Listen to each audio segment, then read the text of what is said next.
So this study is about Daniel chapter 2. خب مطالعه امروز در مورد دانیال باب 2 هست. And it's an example of a kind of writing that appears in the Bible. خب این یک مثالی از نوعی از نوشتار هست که در کتاب مقدس رخ میده. So Daniel's prophecy contains some predictions of the world's future. خب این پیشگویی دانیال حاوی یک سری پیشگویی‌ها برای دنیای آینده هست. Better say these were things that were future to Daniel. A lot of it's happened by now. خب ولی اون چیزهایی که برای دانیال در اون موقع آینده بوده خیلیاش تا اکنون اتفاق افتاده. And the things here were written down in a very symbolic way. و چیزهایی که اینجا نوشته شده به صورت خیلی نمادینی نگارش شده. So we have a prediction written in a kind of code. پس ما یک پیشگویی داریم که به صورت یه نوع کدهایی نوشته شده. And the same thing is used in the Revelation, a very similar code. و یک چیز مشابهی هم در مکاشفه اتفاق افتاده، یعنی کدهای خیلی شبیه به هم. So this study is an introduction to this kind of prophecy. خب این مطالعه یک مقدمه‌ای برای این گونه نبوت‌ها هست. Now, we better say it's not a lot of the Bible. بهتره بگیم که بیشتر کتاب مقدس این گونه نیست. So if you look at all the places where this kind of prophecy appears, there's Daniel, there's some in Daniel, there's some in the prophecy of Zechariah. A lot of the book of the Revelation is like that. خب اگر که به کتاب مقدس نگاهی بندازیم می‌بینیم که کتاب دانیال در واقع به این صورت هست، کتاب زکریا به این صورت هست و یک مقداری از مکاشفه هم به این صورت نگارش شده. But there's only 509 verses of this kind of prophecy throughout the whole of the Bible. ولی خب این گونه نبوت‌ها فقط 509 آیه از کل کتاب مقدس رو شامل میشه. So altogether there are 31,000 verses in the Bible, so that's only 1.6%. خب همه آیات با هم در کتاب مقدس 31,000 آیه میشه که این مقدار که گفتیم فقط 1.6% رو در بر میگیره. So there are people who spend all their life studying just this kind of prophecy. و افرادی هستن که کل زندگیشون رو به مطالعه این گونه پیشگویی‌ها و نبوت‌ها اختصاص دادن. And this kind of prophecy is certainly worth studying, but it's only a very small part of the Bible. و خب مسلماً چنین مطالعاتی ارزش مطالعه کردن بر روش رو داره، ولی خب یک قسمت خیلی کوچیکی از کتاب مقدس هست. So let's share the screen. There we go. It's a prophecy that uses all sorts of pictures of animals and starts off with a statue to talk about history. خب همونطور که روی صفحه می‌بینید در واقع این نبوت و پیشگویی که وجود داره در واقع به صورت یک سری حیواناتی هست و حالا این مجسمه که اینجا می‌بینید که می‌خوایم باهاش شروع کنیم. So we're going to read about some very strange animals with many heads and lots of horns. خب حالا می‌خوایم که در مورد یک سری حیوانات خیلی عجیبی مطالعه کنیم، در واقع حیواناتی با چندین سر و چندین شاخ. The thing to remember is that this not a prediction that those animals are ever going to be seen. خب البته خوبه که بگیم که این پیشگویی به خاطر این نیست که در واقع قراره یه همچین حیواناتی رو کلاً ببینیم. The strange animals are predictions of other things that are happening. They're just a symbol representing a kingdom or an empire. و این حیوانات در واقع عجیب و غریب تنها یک نمادی هستند برای پیشگویی اتفاقاتی که در پادشاهی در واقع میفتن و نمادی هستند از کل امپراتوری هایی که تا کنون بودن. So let's look at the context where Daniel comes in. خب اجازه بدید نگاهی به متنی بندازیم که در واقع در اون مفهوم دانیال اونجا هست. So, quick history of Israel. خب یک در واقع تاریخ سریع از اسرائیل رو داریم. So the Israelites settled in the land of Canaan, and after 400 years they got themselves a king. خب اسرائیلی ها در سرزمین کنعان مستقر شدن و بعد از 400 سال برای خودشون پادشاه داشتن. And the first three kings, Saul, David, and Solomon, ruled the whole of the land of Israel.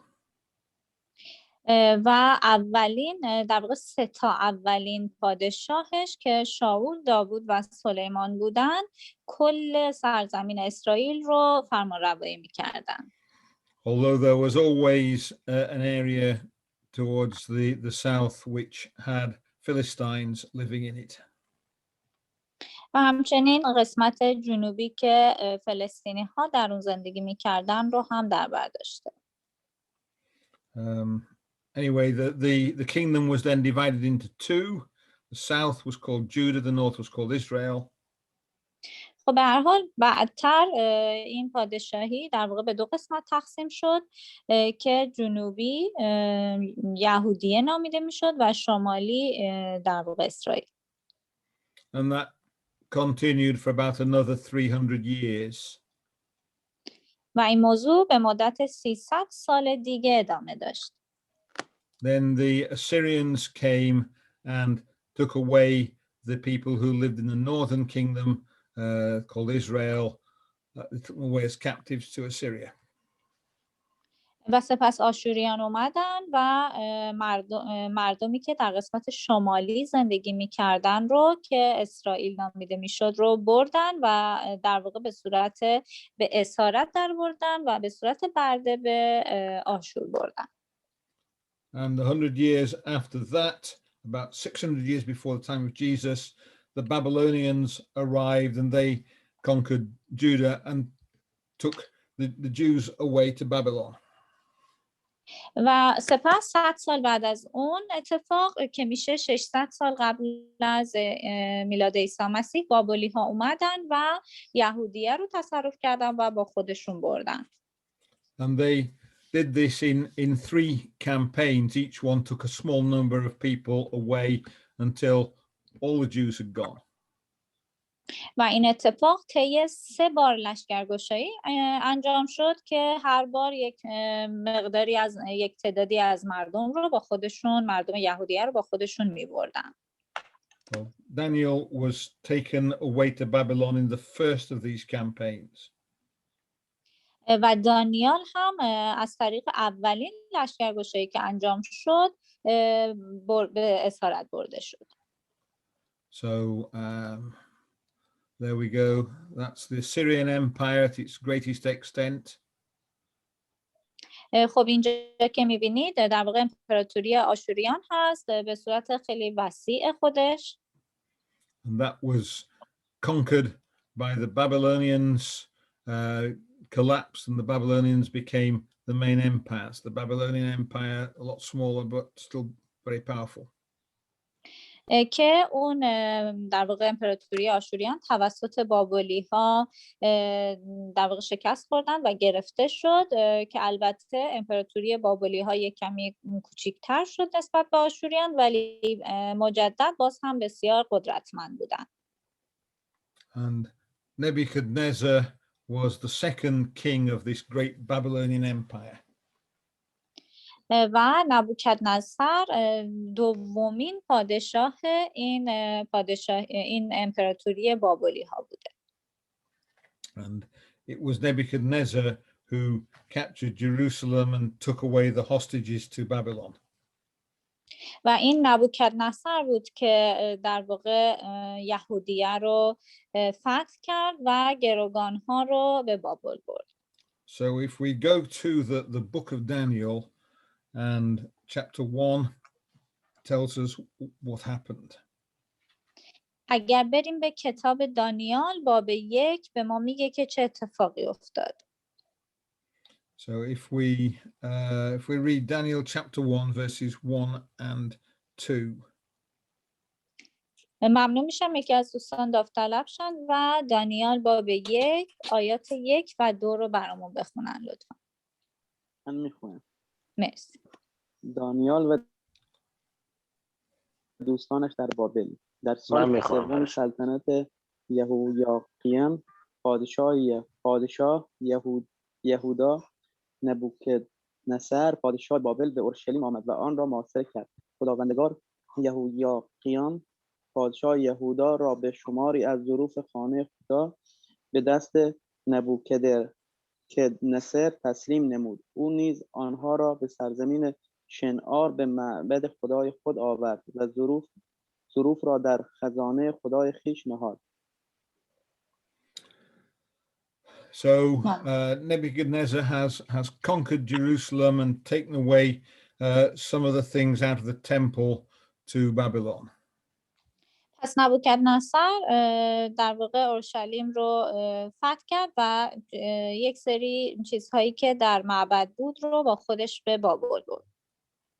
And in verse 3 he commands that some of the important people of Jerusalem should be taken away as well. و در آیه 3 در واقع اون دستور داد که یک تعدادی از افراد خیلی مهم در اورشلیم هم باید اونها هم به اسارت برده شن. And in verse 6 we read that Daniel was among these young men. و در آیه 6 میخونیم که دانیال هم در بین این افراد بود. So let's move on to chapter 2 of Daniel and get to the actual story itself. خب اجازه بدین به باب 2 دانیال بریم و داستان باقی رو اونجا بخونیم. So can we read Daniel chapter 2 verses 1 to 4. ممنون میشم. دانیال باب 2 آیات 1 تا 4 رو بخونید لطفا.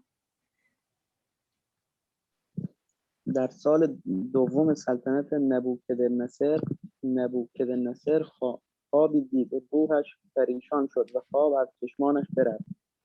پس پادشاه فرمان داد که ساحران و افسونگران و جادوگران و کلدانیان را فراخواند تا خواب پادشاه را برایش بازگویند.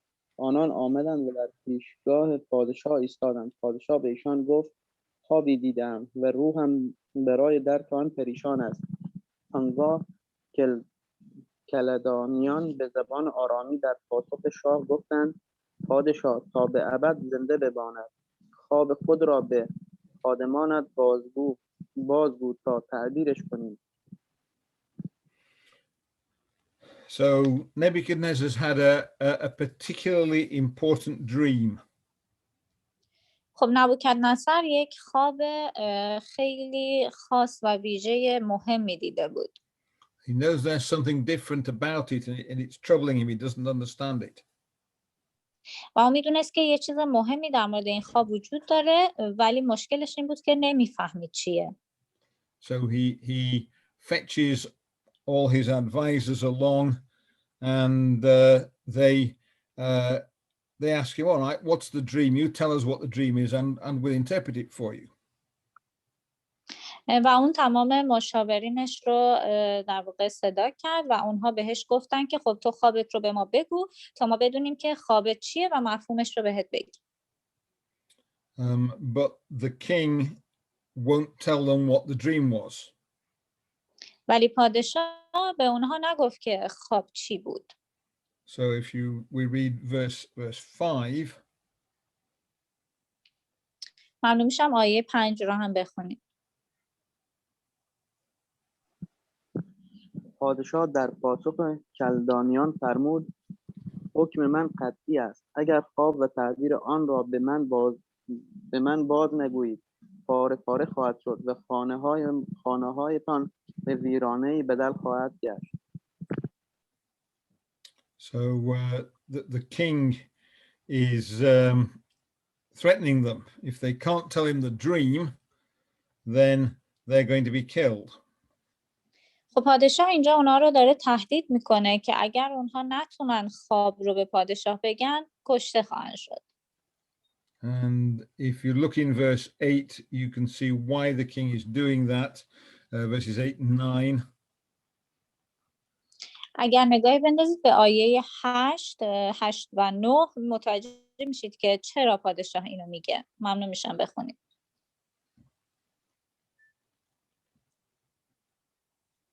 8 و 9 لطفا. پادشاه در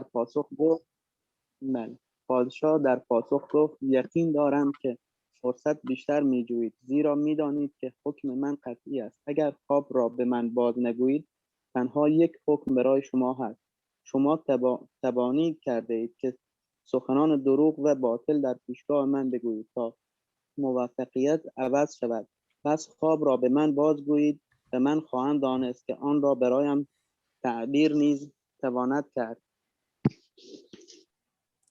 Well, the king's wise men say, we can't interpret the dream unless you tell it to us. و افراد خردمندی که شاه داشت در واقع بهش گفتن که ما نمیتونیم خوابت رو تعبیر کنیم اگر که تو خوابت رو به ما نگی. And Nebuchadnezzar says, right, I know that you're a bad lot of men. We're going to kill all of you. And that included Daniel and his friends from Judah. و پادشاه به اونها میگه که خب اگر که شما نتونید خواب رو به من بگید من متوجه میشم که شما نقشه شو میچیدید برای من و همه شما رو خواهم کشت که شامل در واقع اون یهودی ها و دانیال هم میشد. But Daniel prays to God and God reveals to him the meaning of the dream. ولی دانیال به درگاه خدا دعا کرد و خداوند برای اون آشکار کرد که خواب چی بوده. And so that's the dream. Well, in verse 19 we find the mysteries revealed to Babylon. و در آیه 19 ما میبینیم که در واقع خواب آشکار شده برای دانیال و این اون خوابیه که دیده. So Daniel now knows what the dream is and what its interpretation is.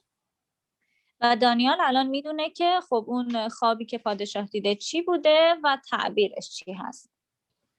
And we find out what the dream was in verses 31 to 33. خب ما متوجه میشیم که اون خواب دقیقاً چی بوده در آیات 31 تا 33. ممنون میشم بخونید برامون. ببخشید آیه چی؟ آیات 31 تا 33 لطفاً. آیه چی بود؟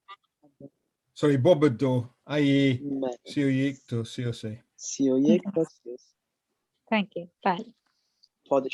پادشاه کیستی به ناگاه در برابر تمثالی عظیم برپا شد. تمثالی بزرگ با درخشندگی بی‌نهایت و منظری هولناک. سر آن تمثال از طلای ناب، سینه و بازوهایش از نقره، شکم و رانهایش برنجین، ساقهایش آهنین و پاهایش بخشی از آهن و بخشی از گل بود. So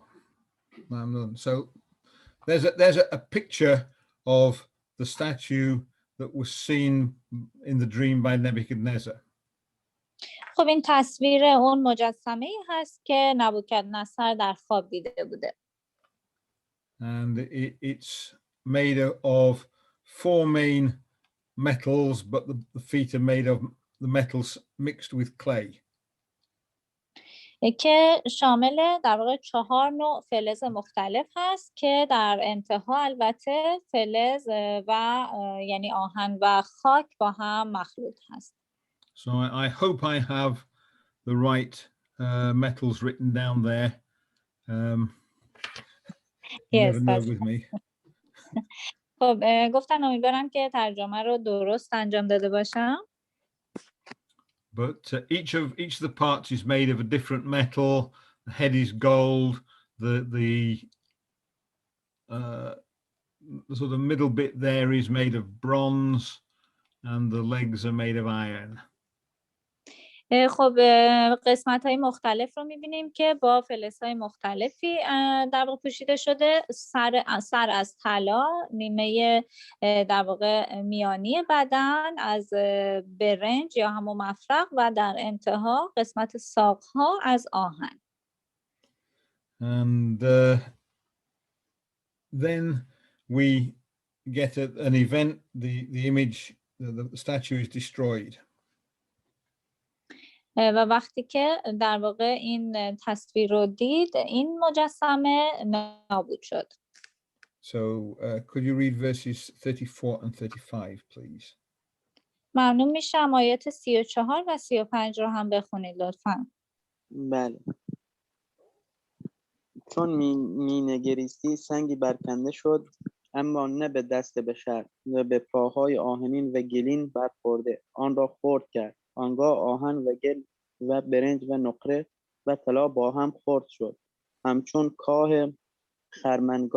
خرمنگاه تابستانی گردید و باد آن را پراکنده ساخت و به گونه‌ای که اثری از آن باقی نماند. اما آن سنگ که به تمثال برخورد کوهی عظیم شد و جهان را به تمامی پر ساخت. No. So there's a stone which comes down from nowhere. It's not made by human beings, and it hits the image, that the statue, on its feet.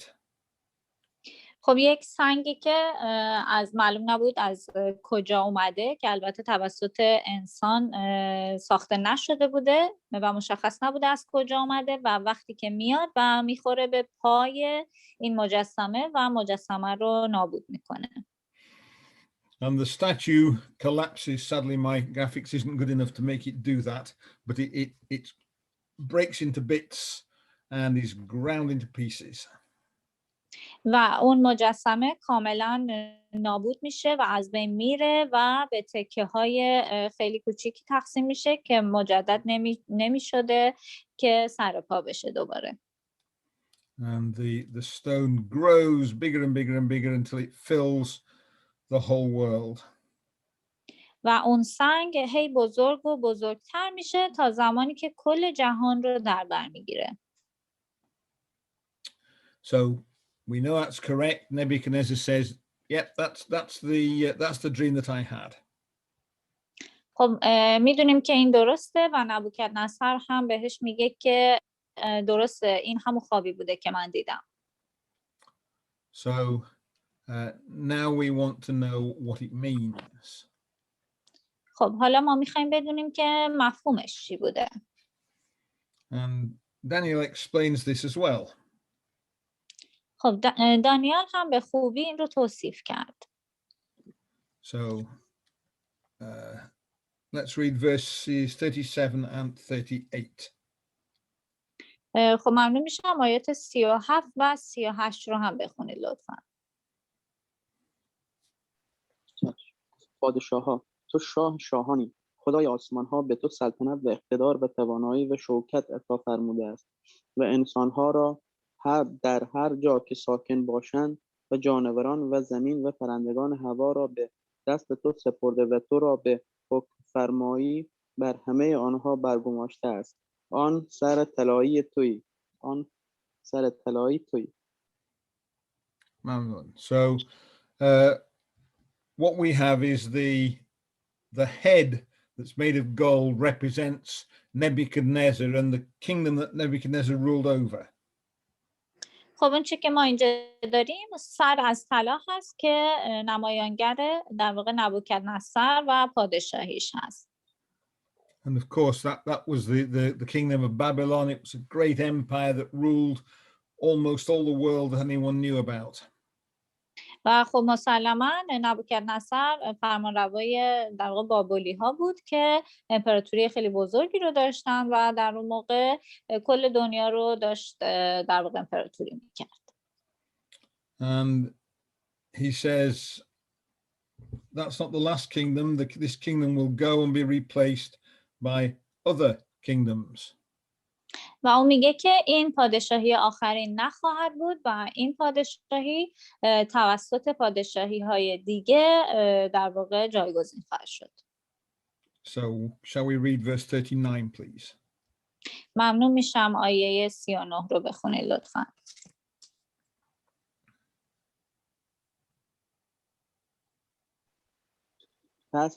پس از تو سلطنت دیگر ظهور خواهد کرد، خستر از سلطنت تو.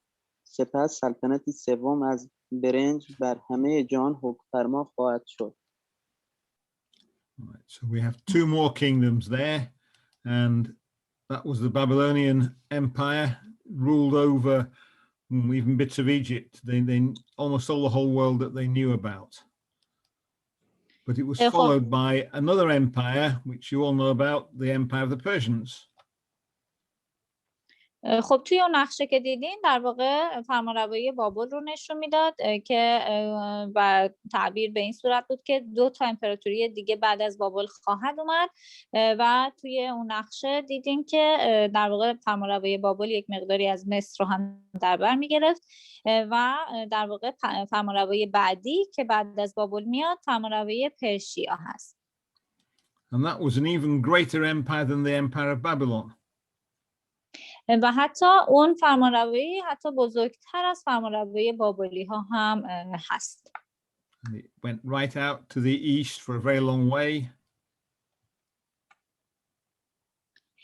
که در قسمت راست تمام قسمت شرقی رو به در واقع پهنای بسیار زیادی در بر میگیره. And it went through North Africa and Egypt. و همچنین تا آفریقای شمالی میره که مصر رو هم در بر میگیره کامل. And it even penetrated into Europe. و همچنین اروپا رو هم در واقع به اروپا هم کشیده میشه این فرمانروایی. So again, almost everywhere that anyone knew about was ruled by the Persians. خب پس مجدد میتونیم بگیم که تقریبا تمام دنیا که توسط افراد شناخته میشد در واقع توسط پارس ها فرمانروایی میشد. And then the next king was the Greek one. و سپس پادشاهی بعدی یونانی ها هستند. And this is Iskander and his men who conquered even the Persian Empire. و در واقع اسکندر و مردانش که حتی فرمانروایی پارس رو هم در واقع فتح کردن. And his kingdom, well, it didn't have as much of North Africa, but it was a lot of Europe and as far as you could imagine, almost every direction. خب این فرمانروایی هم تقریبا وسیع بوده، البته یک مقداری از در واقع دیگه آفریقا رو نداشته، ولی همطور که میبینید تقریبا اروپا رو در بر میگرفته و وسعت خودش رو داشته. Alexander is said to have wept because there was no more world left for him to conquer. و اسکندر در واقع ناراحت بوده چرا که دیگه جای دیگه از جهان رو نداشته که بخواد فتح کنه. But even that kingdom wasn't going to last forever. It was going to be replaced by another one if we read verse 40. و حتی اون فرمانروایی هم قرار نیست که برای همیشه ادامه پیدا کنه و قراره که جایگزین بشه با فرمانروایی دیگه‌ای که ممنون میشم آیه 40 رو بخونیم که متوجه بشیم.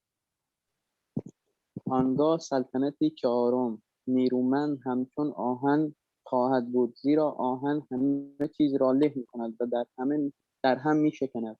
آری به همان سان که آهن همه چیز را خرد می‌کند، سلطنت چهارم نیز همه اینها را خرد خواهد کرد و له خواهد نمود. ممنون. So the fourth kingdom is the empire of Rome. خب چهارمین فرمانروایی امپراتوری روم هست. And that was an empire which was able to conquer even the Greek kingdoms that followed from Alexander. خب این فرمانرواییه که بعد از یونانی ها میاد و در واقع اسکندر رو شکست میده. But even that was going to fall. ولی حتی این فرمانروایی هم قراره که شکست بخوره. So from verses 41 to 43 we get the feet. خب از آیه 41 تا 43 ما در مورد پاها خواهیم خوند. ممنون میشم بخونیم. بله. همان گونه که پاها و انگشتان را دیدی که بخشی از گل کوزه‌گر و بخشی از آهن بود، این سلطنت نیز سلطنتی منقسم خواهد بود. با این حال قدری از قوت آهن نیز در آن وجود خواهد داشت، چنانکه دیدی آهن با گل آمیخته بود و همان سان که انگشتان پاهایش بخشی از آهن و بخشی از گل بود. بخشی از این پادشاهی نیز نیرومند و بخشی شکننده خواهد بود. و چنانکه آن آهن را دیدی که با گل آمیخته بود، همچنین آنان با یکدیگر از طریق اختلاط قومی در خواهند آمیخت. اما همان گونه که آهن با گل در نمی آمیزد، آنان نیز به یکدیگر نخواهند چسبید. So the Roman Empire, well, that's where it was at the time of Jesus. خب این امپراتوری روم هست که در زمان عیسی مسیح هست. But later on it conquered Iraq and patrols went out into the desert. ولی پس از اون در واقع عراق رو هم فتح کرد و تا بیابان پیش رفت. And it was another empire that thought it had conquered the whole world. که امپراتوری دیگه ای بود که در واقع به کل جهان تسلط پیدا کرد. But it didn't last. It broke up, and there's never been an empire since that thought it governed the whole world. ولی اون تا ابد ادامه نداشت و نابود شد و بعد از اون دیگه هیچ امپراتوری دیگه ای در کل جهان نبود. من هیچی ندارم الان. تا فردا. ممنون میشم بلنگوتون رو قطع کنیم بعد خودش. So other empires, the Islamic Empire existed, but the Byzantine Empire was there at the same time. نمیدونم. Sorry, could you please say that again? ممنون میشم خاموش کنیم. فردا بگی نخواد بریم بیرون. So I'll just mute. There we go. Okay. Right. So there was an Islamic empire for a while, but that was there at the same time as the remnants of the Roman Empire, called the Byzantine Empire. And the two of them spent all their time fighting one another. و البته یک امپراتوری اسلامی دیگه ای هم بود برای مدت کوتاهی، در واقع در همون مدت که رومیان بودن که مدام هم با هم دیگه درگیر بودن و جنگ داشتن. By the time that the Byzantine Empire fell, the Muslim Empire had broken into several parts. و در زمانی که امپراتوری اسلامی در واقع از بین رفت، در واقع اون امپراتوری مسلمان ها به تکه های مختلفی، به قسمت های مختلفی تقسیم شد. And elsewhere in Rome there were just lots of small kingdoms. و اونجا در روم در واقع تشکیل شدن از خیلی امپراتوری های در واقع کوچیک زیادی. So we've had a picture for much more than 1,000 years of lots and lots of small kingdoms all fighting each other. و ما تصویری از در واقع 1000 سال بعدش داریم که امپراتوری خیلی کوچیکی بودن و مدام هم با هم دیگه می جنگیدن. And that's the last bit of it that happens at the time of these kingdoms when the world is in lots and lots of separate countries. و این قسمت آخری هست که در واقع تا آخر دنیا امپراتوری خیلی کوچیکی هستن که مدام با هم دعوا خواهند داشت و جنگ خواهند داشت. So that's the point where the stone appears. خب اینجا به همین دلیله که این سنگ ظاهر میشه. So if we could read verse 44, please. ممنون میشم آیه 44 رو بخونید لطفاً. در روزهای آن پادشاهان خدای آسمان‌ها سلطنتی را برقرار خواهد کرد که هرگز از بین نخواهد رفت. آن سلطنت به قومی دیگر واگذار نخواهد شد، بلکه همه سلطنت‌ها را در هم خواهد کوبید و نابود خواهد کرد و خود تا به ابد استوار خواهد ماند. So the stone represents the kingdom of God. خب سنگ نمایانگر پادشاهی خدا هست. And in the end that grows up and fills the whole world. و در نهایت رشد میکنه و کل دنیا رو در بر میگیره. So we have a fairly simple prophecy. It's just rather confusing that it first of all appears as a statue. خب ما یک پیشگویی در واقع ساده‌ای رو داریم که البته به خاطر وجود این مجسمه یک مقدار پیچیده شده بوده. Well, there are more dreams that follow on from this.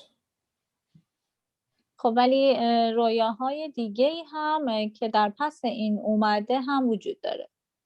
So if we go on to Daniel chapter 7, there's another dream. اگر به دانیال باب 7 بریم یک خواب دیگه همونجا هست. And this is a vision of 4 animals.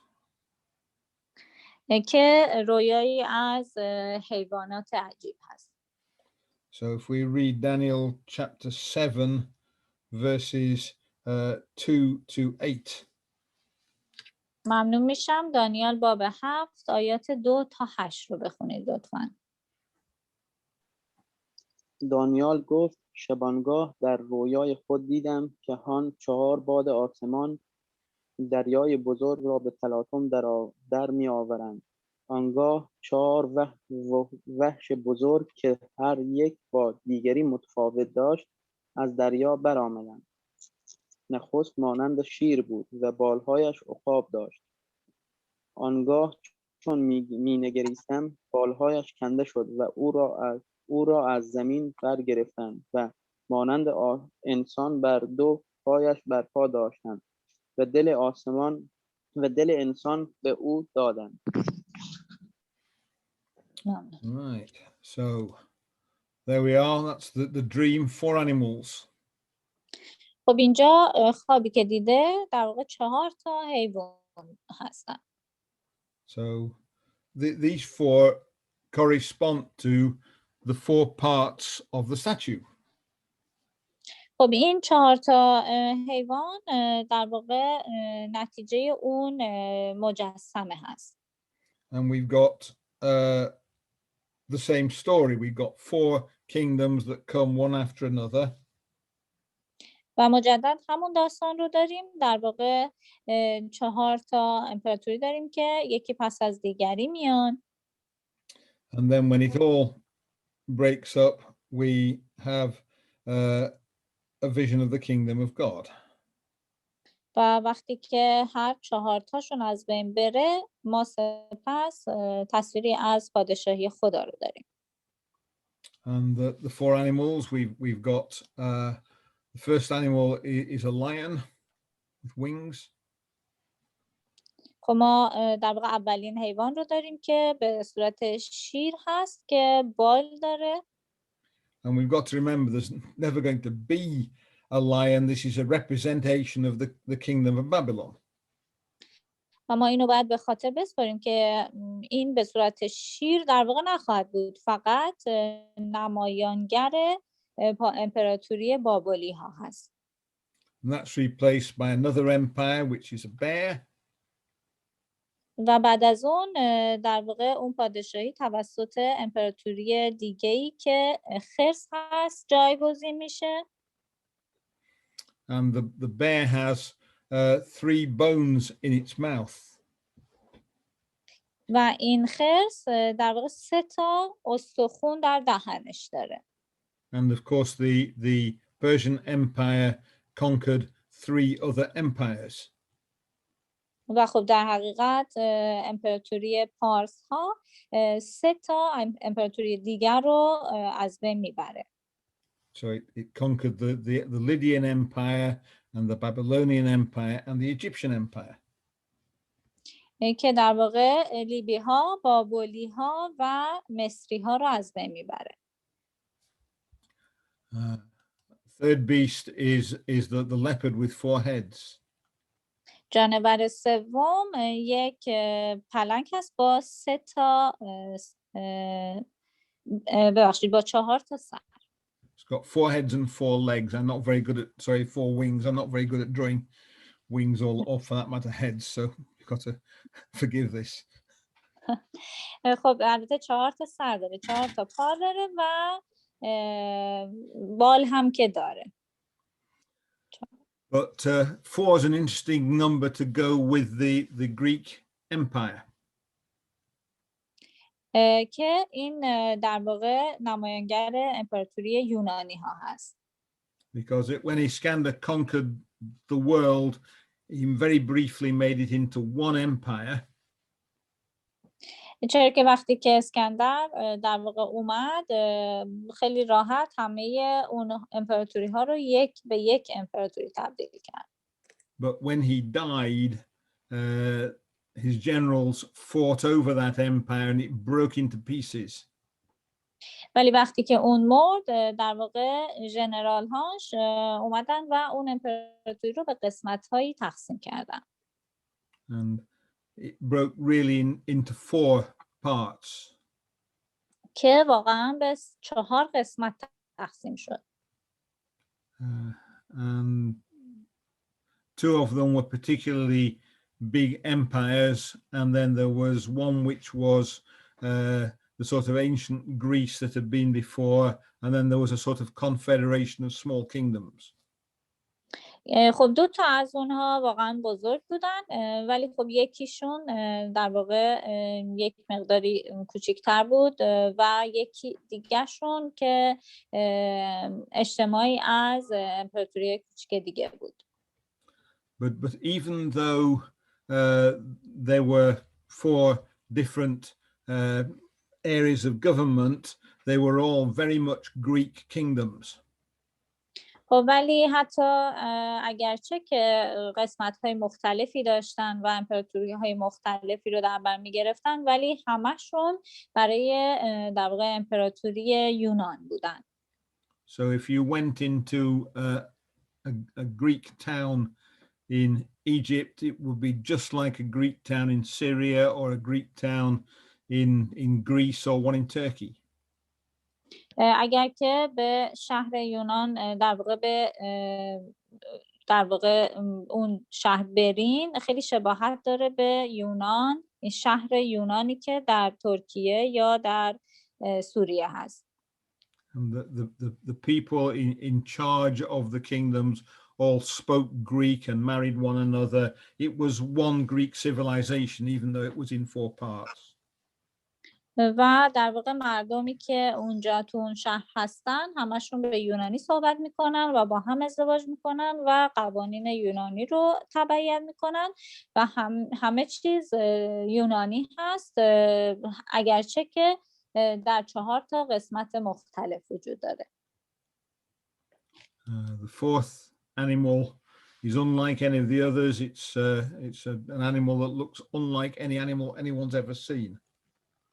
و 4مین جانور در واقع شباهتی به هیچ حیوانی که تا حالا دیده شده نداره و متفاوت با بقیه اون 3 دیگه هست. And it starts off as an empire but ends up really as an idea. خب واقعا به صورت یک فرمانروایی شروع میکنه کارشو، ولی تنها در نهایت یک فکر و ایده ای ازش بیشتر نمیمونه. And so you can put those with the statue and you can see how they fit one after another in the same way. خب اگر که اینها رو مطابقت بدیم با این مجسمه میبینیم که چطور یکی پس از دیگری در واقع اومدن. And after that you've got the well, in verse 13 you have someone coming like the Son of Man. و خب در ادامه در آیه 13 کسی رو داریم که مثل در واقع پسر انسان میاد. So could you read verses 13 and 14 please? ممنون میشم آیات 13 و 14 رو لطفاً بخونید. بله. چون در رویاهای شب می نگریستم دیدم که به ناگاه کسی مانند پسر انسان با ابرهای آسمان می آمد. او نیز قدیم الایام رسید و او را به حضور وی آوردند. حکومت و جلال و پادشاهی به او داده شد تا تمامی قوم‌ها و ملت‌ها و زبان‌های او را خدمت کنند. حکومت او حکومتی از جاودانه و بی زوال و پادشاهی او زائل نخواهد شد. ممنون. So we've got a picture which shows how these beasts, these animals represent empires. خب ما تصویری رو داریم که نشون میده که این جانوران نمایانگر در واقع امپراتوری هایی هستن که موجود بوده. When the book of the Revelation is written, of course 3 of those empires have been and gone. خب وقتی که کتاب مکاشفه نوشته شد در حقیقت 3 از این امپراتوری ها بودن و از بین رفتن. But you find that the beast that's the 4th empire in Daniel is spoken of a lot in the Revelation. ولی این 4مین حیوان رو در واقع در دانیال میبینید که بسیار در موردش در مکاشفه صحبت شده. So there's of course much more in Daniel. There's another prophecy of a ram and a goat. و در واقع خب در دانیال خیلی چیزهای بیشتری هم وجود داره و پیشگویی دیگه‌ای در واقع در مورد قوچ و بز هست. And that's in Daniel chapter 8. که در دانیال باب 8 هست. And if you look in Daniel chapter 8 and verses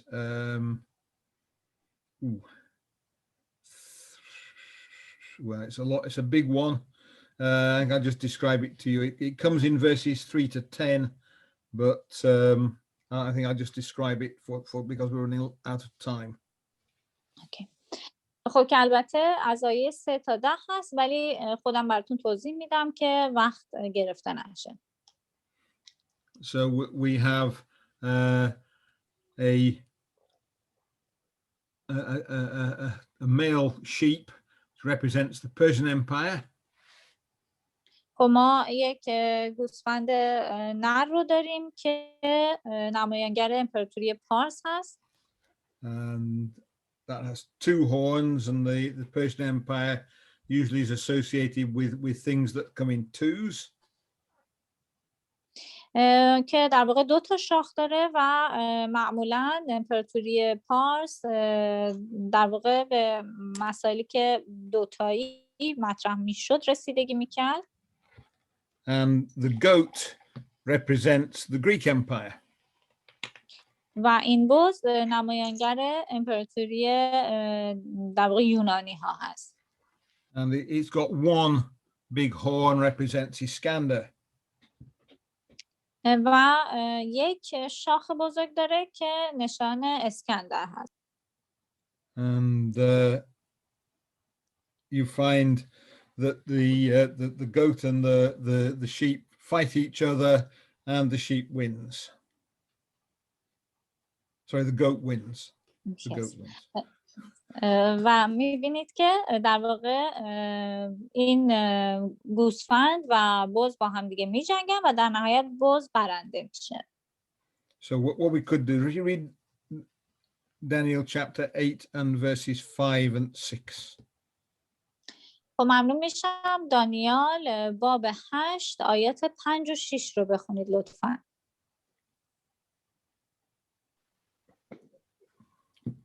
5 و 6 چون در این باره میاندیشیدم اینک بزی نر از غرب بر روی تمام زمین می آمد بی آنکه زمین را لمس کند. در میان چشمان بز شاخی شاخص بود. بز به سوی پوچ دو شاخی آمد که بیشتر دیدم نزد ابراه ایستاده بود و با تمامی شدت نیروی خیش به سمت او دوید.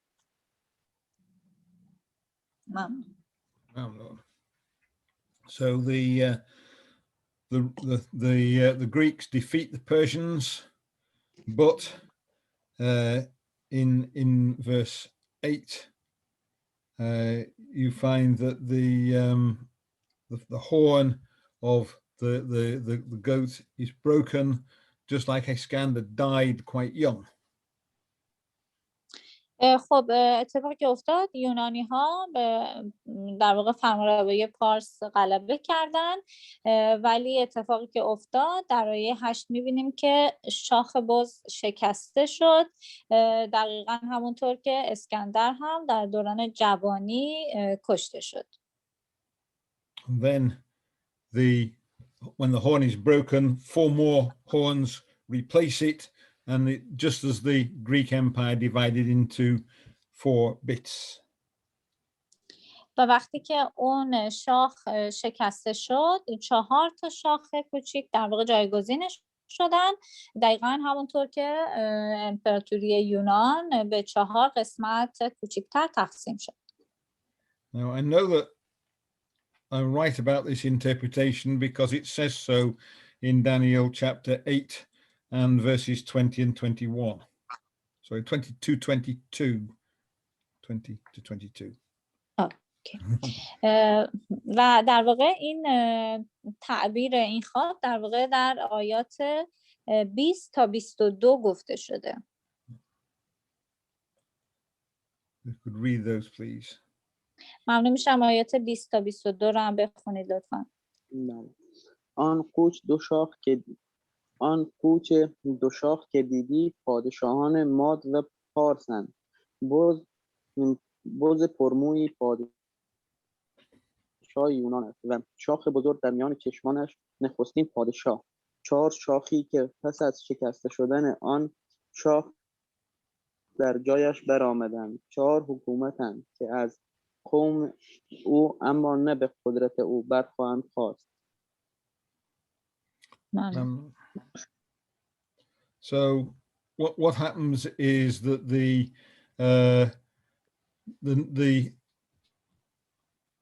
empire starts off with 1 king, but it breaks into 4 main parts. خب اتفاقی که افتاد این امپراتوری توسط یک پادشاه شروع شد و در نهایت به 4 تا قسمت ختم شد. And it then talks about a small horn. و سپس در مورد یک شاخ کوچیک صحبت میکنه.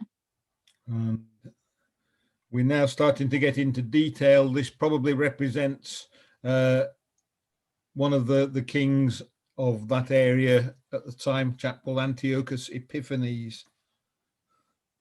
و در واقع سپس در مورد یکی از پادشاهان در اون زمان صحبت میکنه. همونطور که در واقع زمان میگذره این پادشاه رو راجبش صحبت میکنه. And the prophecies get more and more detailed, but they're more to do with the history of the Greek period and the early Roman period.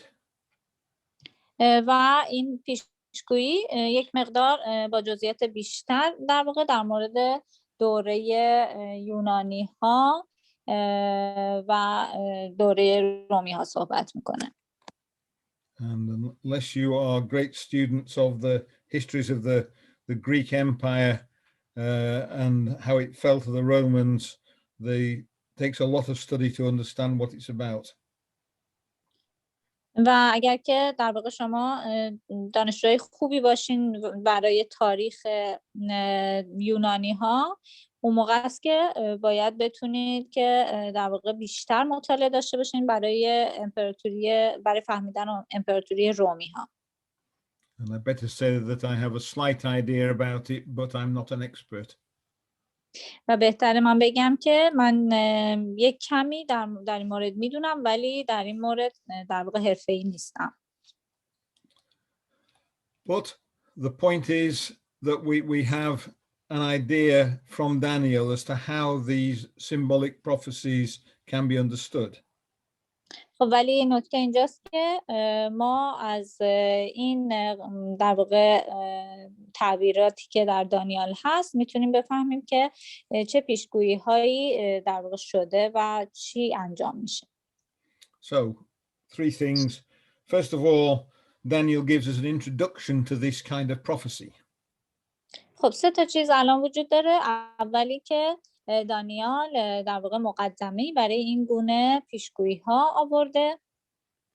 So when we find it in Zechariah and in the Revelation, we've got a key that we can use to help us understand those other books. خب و وقتی که در زکریا یا مکاشفه چنین چیزهایی رو میخونیم در واقع کلیدی داریم برای حل و فهمیدن این گونه کتاب ها. Second point is that this kind of prophecy can actually be quite hard to understand. و دومین نکته اینه که این گونه پیشگویی ها خب یک مقداری سخته برای فهمش. But if people who do understand it say it really does confirm the Bible very well. خب ولی اگر که مردم بتونن این رو یعنی افراد بتونن این رو خوب بفهمن کاملا کتاب مقدس رو تایید میکنه. And I suppose that probably the most important point is that we've got a picture in Daniel of the history of the world from his time right up to the kingdom of God. و من میتونم این رو بگم که در دانیال در واقع تصویری از جهان رو داریم از همون موقع که بوده تا پادشاهی خدا. And the important thing about it is that it predicts the kingdom of God. We see the beginnings of the prophecy fulfilled. We know that the end of it's going to be fulfilled as well. و نکته‌ای که وجود داره خب ابتدای این پیشگویی انجام شده، محقق شده و انتهاش هم قراره که محقق بشه. Thank you. ممنون. ممنون دوستان.